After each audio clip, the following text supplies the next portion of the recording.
capítulo 1 do Evangelho segundo o Espiritismo. Não vim destruir a lei.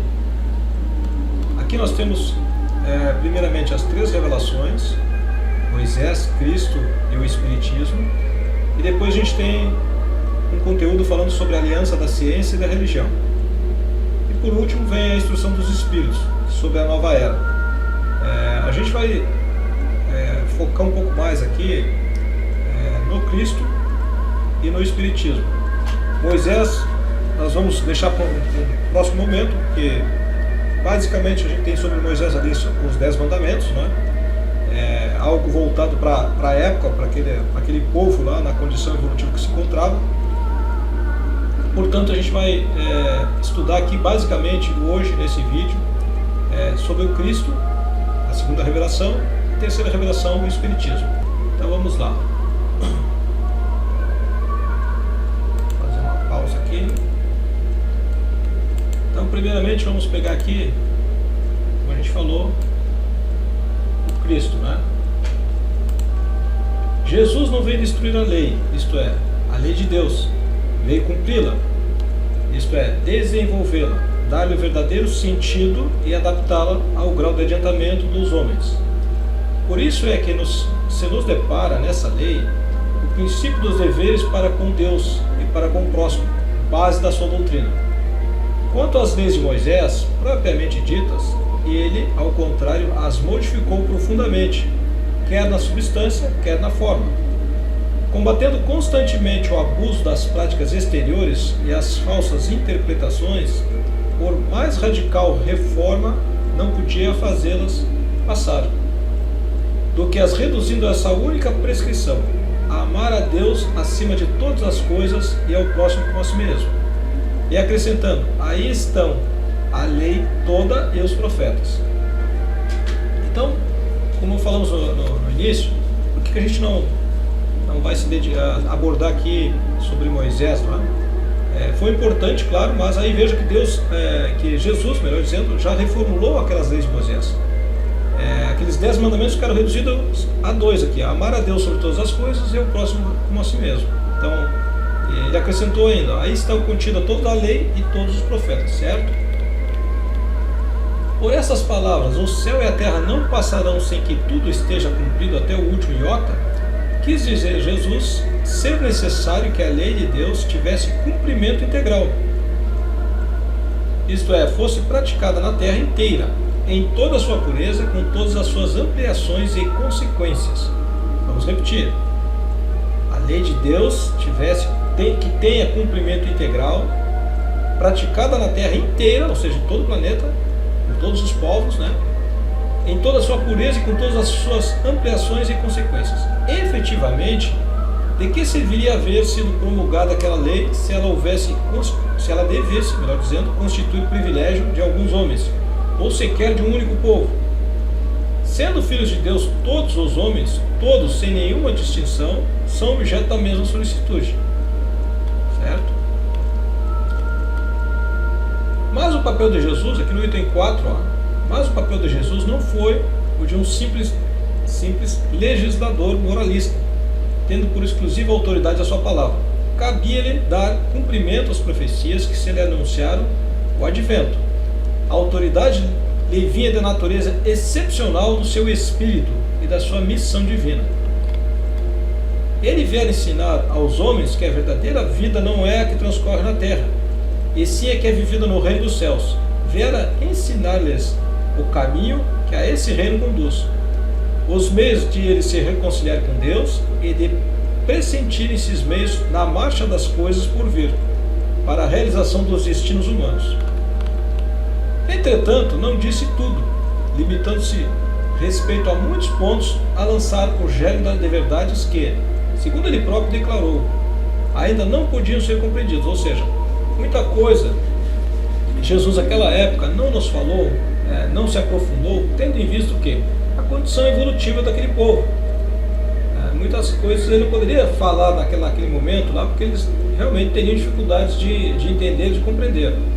Isso ficou a cargo de quem? Da terceira revelação, do Espiritismo, trazer à tona, trazer à luz esses esclarecimentos, esse estudo mais aprofundado, esse entendimento sobre muita coisa que Jesus falou naquela época e daquilo que ele, naquele momento lá, não pôde falar. Não é?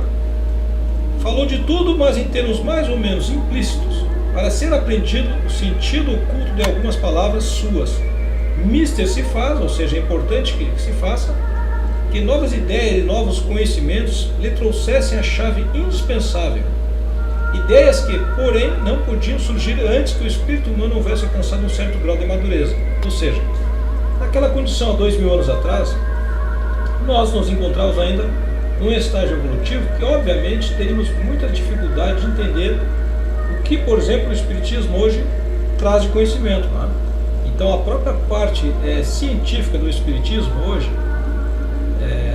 que nos revela muitas coisas que, naquela época, nós teríamos enorme dificuldade de compreensão. Então, por isso, Jesus, de forma consciente, né, deixou velado aquilo ali.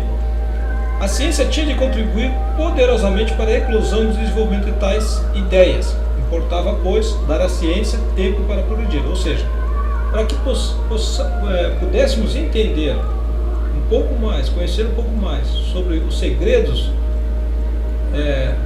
de Deus, alguns segredos que Jesus nos trouxe, né, nos esclareceu. Na verdade não são segredos, mas sim conhecimento acerca do universo, das reencarnações, da vida, do espírito, não é?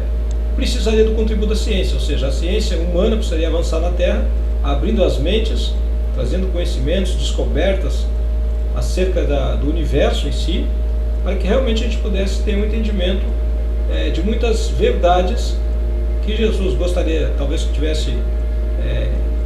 quisesse ter nos falado, porém naquela época não pôde nos falar, tendo em vista ainda a nossa falta de maturidade, falta de conhecimento, de entendimento, de evolução ainda, não é? Aqui no segundo ponto,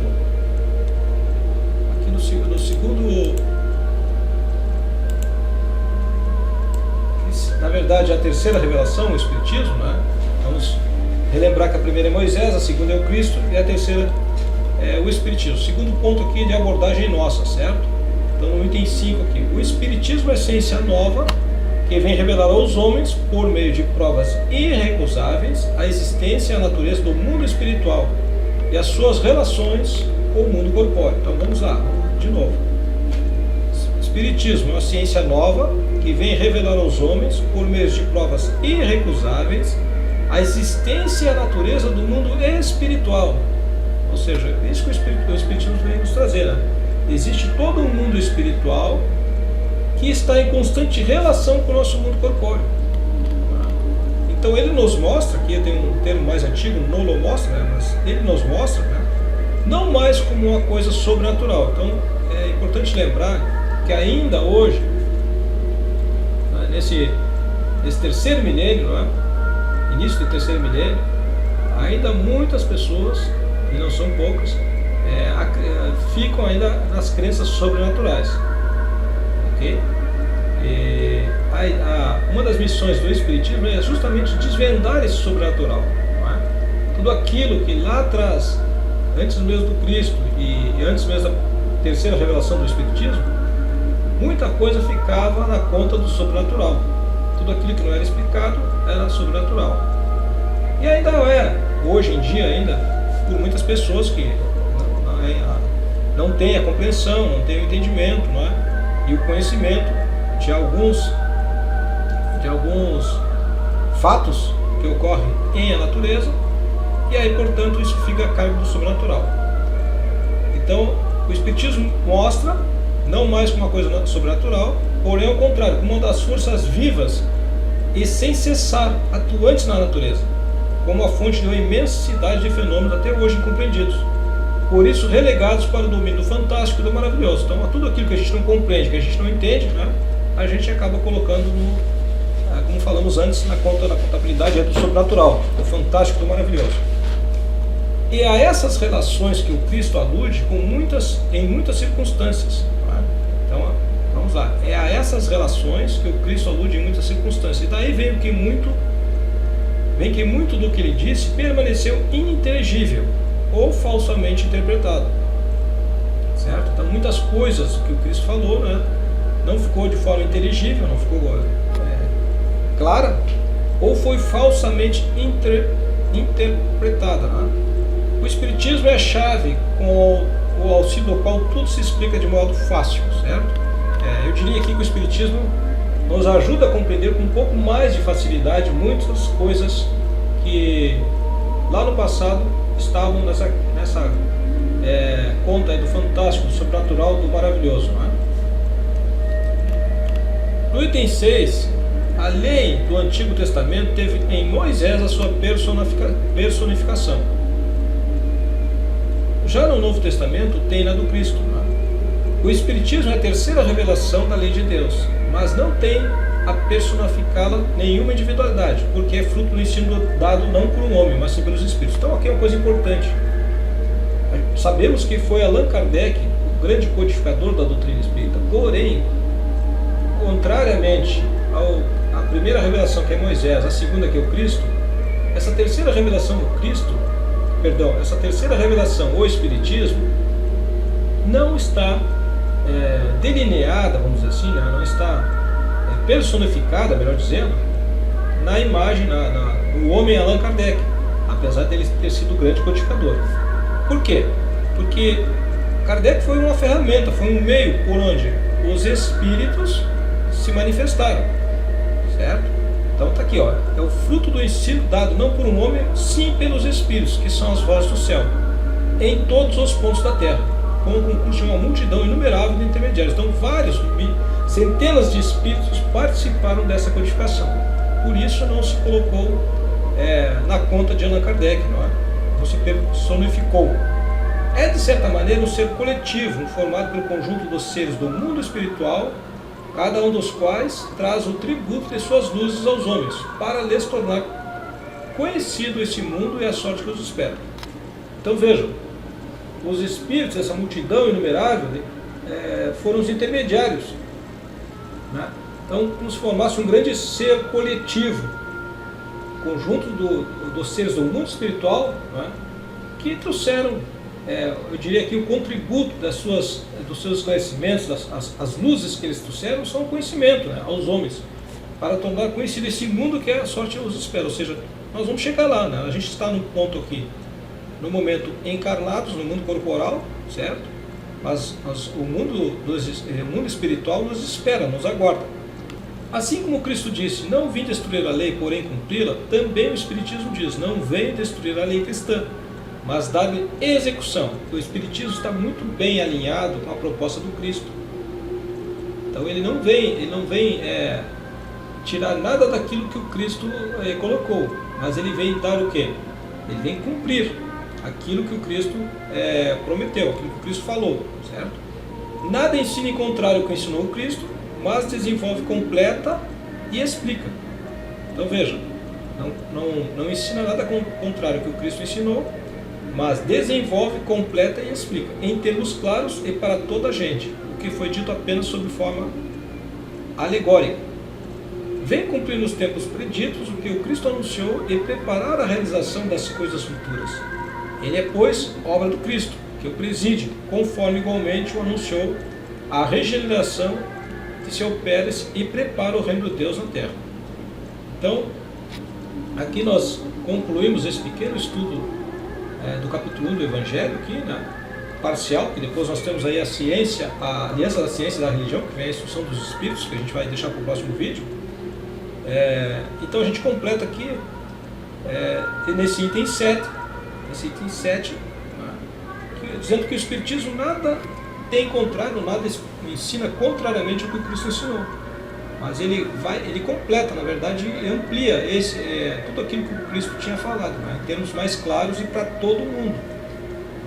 Aquilo que foi dito, nós sabemos que Jesus falava muito por parábolas, e o Espiritismo vem esclarecer, estudar cada parábola dita pelo Cristo.